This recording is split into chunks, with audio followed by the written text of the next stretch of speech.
Subscribe now and press the bell icon. Never miss an update. कौन सा है? दिल्ली समझौता।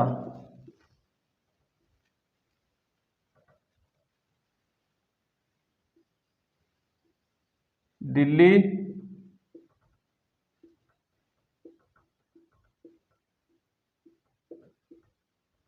समझौता 5 मार्च 1931 को जब सविनय अवज्ञा आंदोलन स्थगित किया था महात्मा गांधी ने, वह इसी समझौते के बाद किया था। यानी कि दिल्ली समझौते का ही दूसरा नाम क्या है? गांधी इरविन समझौता। तो देखो, जब द्वितीय गोल सम्मेलन यानी कि जब प्रथम गोल सम्मेलन असफल हो गया था और वहां के प्रधानमंत्री थे कौन? रेमजे मैकडॉनल्ड, जिसने कहा था कि यदि हमें गोल सम्मेलन को सफल बनाना है और जो हमारा सम्मेलन हो रहे हैं उन सम्मेलनों को सफल बनाने के लिए कांग्रेस तथा प्रमुख रूप से महात्मा गांधी को इन सम्मेलन में भाग लेना, उनको यहाँ पर बुलाना ही होगा। और उसको आमंत्रित करने के लिए और उनको मनाने के लिए किसने? रेंजे मैकडॉनल्ड ने तेज बहादुर सप्रू व जयकर आदि जो वहां प्रथम गोल सम्मेलन में भाग ली थी भारतीय नेता, उनको कहा। और सीधा वहां प्रधानमंत्री ने सीधा इरविन को भी, जो वाइसराय था, इरविन को भी कहा कि आप कैसे भी महात्मा गांधी को मनाओ और उनको द्वितीय गोल सम्मेलन के लिए लंदन भेजो।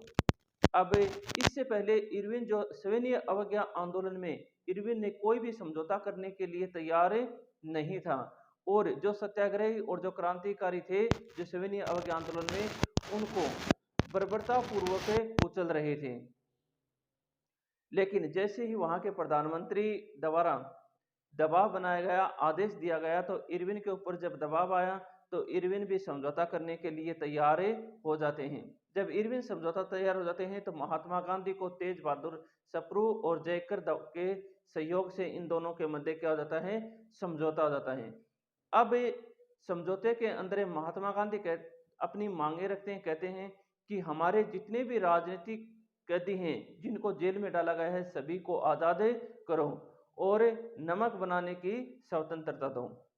तो इरविन समझौते में शर्तें मानते हैं कि जो हमारे आपके राजनीतिक क्रांतिकारी हैं जिनके ऊपर हिंसा का आरोप नहीं है, यानी कि जिनके ऊपर हिंसा का आरोप नहीं है, उन सभी को तो रिहा कर दिया जाएगा और जो समुद्र तटीय क्षेत्रों में जो लोग हैं उनको नमक बनाने तथा उन नमक कर समाप्त कर दिया जाएगा।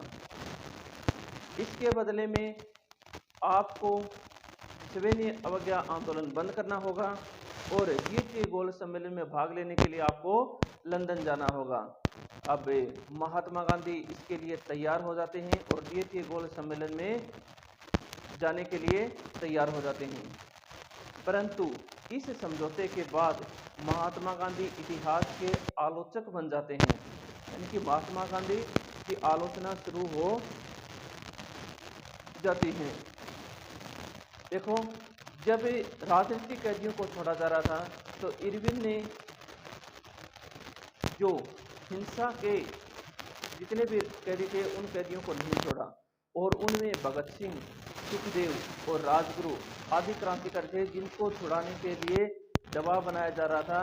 महात्मा गांधी ने उनको छुड़ाने में कोई भी योगदान नहीं दिया, उनकी चर्चा भी नहीं की। इसीलिए इतिहास में हमेशा महात्मा गांधी की आलोचना की जाती है। यदि महात्मा गांधी उस समय चाहते तो भगत सिंह, राजगुरु और सुखदेव को छुड़ा सकते थे, लेकिन उन्होंने कहा कि मैं अहिंसा का पुजारी हूँ, ठीक है, और मैं हमेशा अहिंसा का ही पुजारी रहूँगा। उन्होंने जब कराची अधिवेशन हुआ 1931 में, जब कराची अधिवेशन हुआ 1931 में, उस अधिवेशन में गांधी जी ने कहा था कि गांधी जी मर सकता है लेकिन गांधीवाद हमेशा जिंदा रहेगा। यानी कि गांधी जी कभी भी मर सकते हैं और निश्चित है, क्योंकि गांधी एक व्यक्ति हैं और उनकी मृत्यु निश्चित है, लेकिन मेरे विचार हमेशा ही जिंदा रहेंगे। ये क्यों कहा? क्योंकि जब महात्मा गांधी ने भगत सिंह, सुखदेव और राजगुरु को नहीं बचाने का क्या था, जब आलोचनाएं हुई, जनता ने प्रश्न पूछे, उसी लिए कांग्रेस अधिवेशन में कहा कि गांधीवाद हमेशा ही जिंदा रहेगा, गांधी जी मर सकते हैं। तो देखो,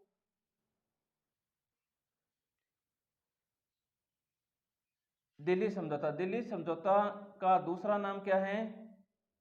गांधी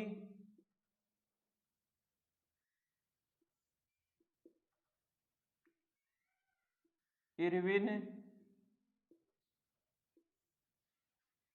समझौता।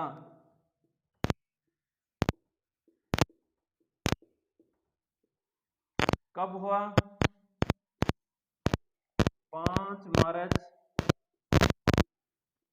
1931 को। कहां पर है? दिल्ली में। किन किन के मध्य है? गांधी जी व इरविन के मध्य है।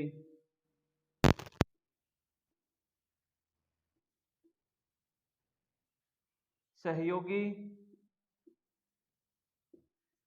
सहयोगी या प्रयासों से। तो सहयोगी या प्रयास, किन के प्रयास से? तेज बहादुर सप्रू व जयकर।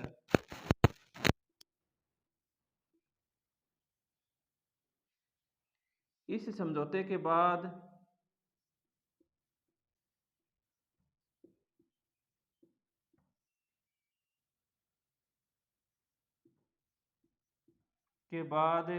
गांधी जी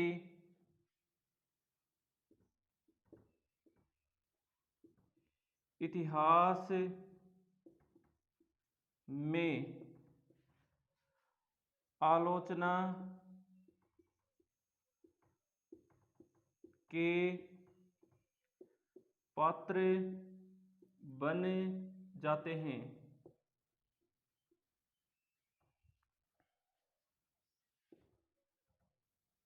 गांधी जी ने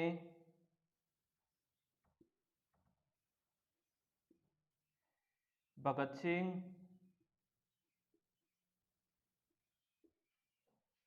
सुखदेव, राजगुरु को बचाने का प्रयास नहीं किया।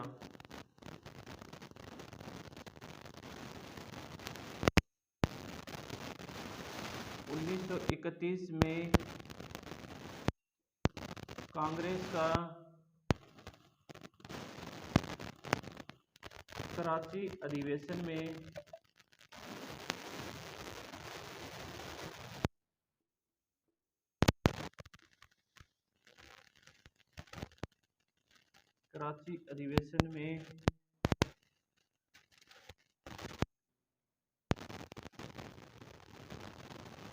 गांधी जी ने कहा कि, क्या कहा?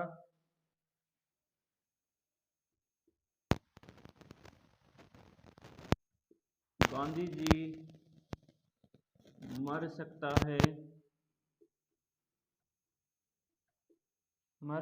है, परंतु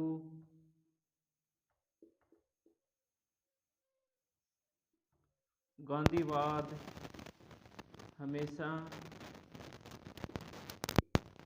रहेगा।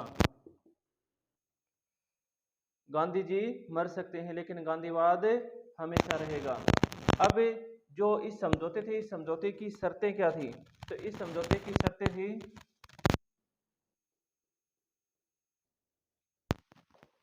पहली शर्त क्या थी? प्रथम शर्त रहेगी कि सविनय अवज्ञा आंदोलन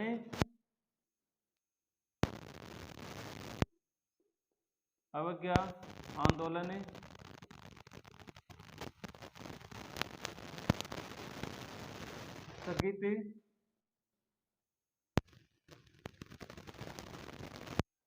करो। दूसरी शर्त है वह रहेगी द्वितीय गोल सम्मेलन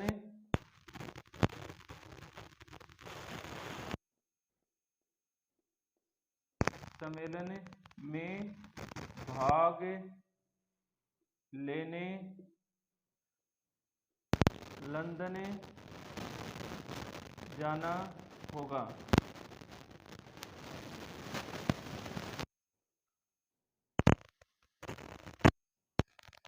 और सभी राजनीतिक कैदियों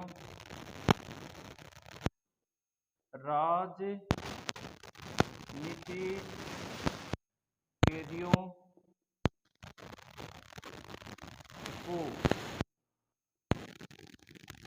रिहा कर दिया जाएगा जिन पर हिंसा का आरोप नहीं है।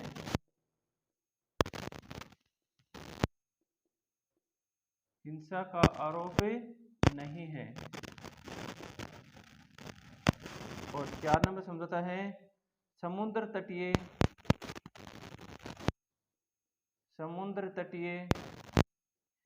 क्षेत्रों में नमक बनाने की छूट प्रदान की। ये इसकी शर्तें थी। अब इस शर्तों के अंदर ये देख लो कि इन 3 नंबर शर्त है, उस शर्त के अंदर स्पष्ट शब्दों में लिखा है कि जिसके ऊपर हिंसा का आरोप नहीं है उन सभी को छोड़ दिया जाएगा। परंतु यहाँ पर जो भगत सिंह, सुखदेव और राजगुरु हैं इनके ऊपर क्या है? हिंसा का आरोप है। और इसी हिंसा के आरोप के कारण इन तीनों को रिहा नहीं किया गया। और इन तीनों को रिहा नहीं करने के कारण ही महात्मा गांधी इतिहास में किसके पात्र बन गए? आलोचना के पात्र बन जाते हैं। परंतु जब इनकी आलोचनाएं हुई तब इन्होंने कहा कि जो कांग्रेस का 1931 का जो अधिवेशन था वह कहाँ हुआ? कराची में। और इस अधिवेशन में गांधी जी ने अपने भाषण में कहा कि गांधी जी मर सकता है परंतु गांधीवाद कभी नहीं मरेगा। इस बात से स्पष्ट होता है कि गांधी जी अपने समझौते या अपने आदर्शों से कभी भी समझौता नहीं किया था। Subscribe now and press the bell icon. Never miss an update.